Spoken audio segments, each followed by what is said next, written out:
গবেট সরজিৎ ঘোষ। আমার কাছে বুদ্ধি চেয়ে কল করেছিল আমারই পরিচিত একটি ছেলে।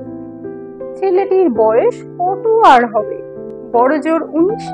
আমাকে বলল, 5 বছর ধরে ফেসবুকে আছি, ফ্রেন্ড লিস্টে কত মেয়ে, একটাও প্রেম করতে পারলাম না। প্রেম করব কি, মেসেজের পর মেসেজ করে যাই, একটি মেয়েও রিপ্লাই দেয় না। একটু বুদ্ধি দাও না গো দাদা, কি করলে মেয়েগুলো রিপ্লাই দেবে? এমন কথা শুনে আমি তখন হাসছি। আমাকে হাসতে দেখে ছেলেটি বললে, তুমি লেখক মানুষ, আমাকে এ ব্যাপারে তুমিও হেল্প করতে পারবে।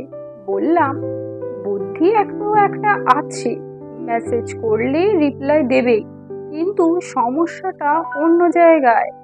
রিপ্লাই পেয়ে সামলাতে পারবি তো? তখন কনফিডেন্ট নিয়ে বলল, ও আমি সামলে নেব, তুমি আমাকে বুদ্ধিটা শুধু দাও।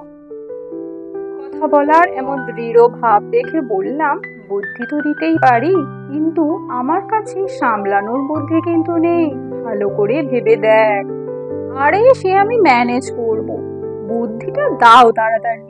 ছেলেটিকে গতকাল যে বুদ্ধি দিয়েছিলাম 24 ঘন্টাও সময় পেরোয়নি, আজ একটু আগে আবার কল করেছিল। ছেলেটি বলল, তুমি এমন একটা বুদ্ধি দিলে, কাকে যে কি রিপ্লাই দেব বুঝতেই পারছি না, প্লিজ তুমি সামলানোর বুদ্ধিটা তাড়াতাড়ি দাও।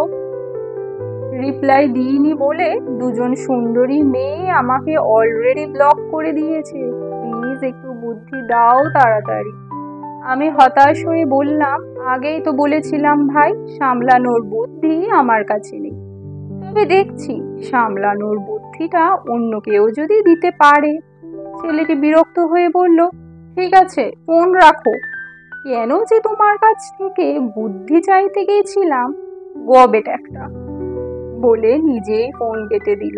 আমি শুধু বলেছিলাম, প্রত্যেককে মেসেজ করে লিখে দে, তোমার নামে যেগুলো শুনছি ওগুলো সব সত্যি তো? ভুল ত্রুটি যা হয়েছে মার্জনা করে দেবেন।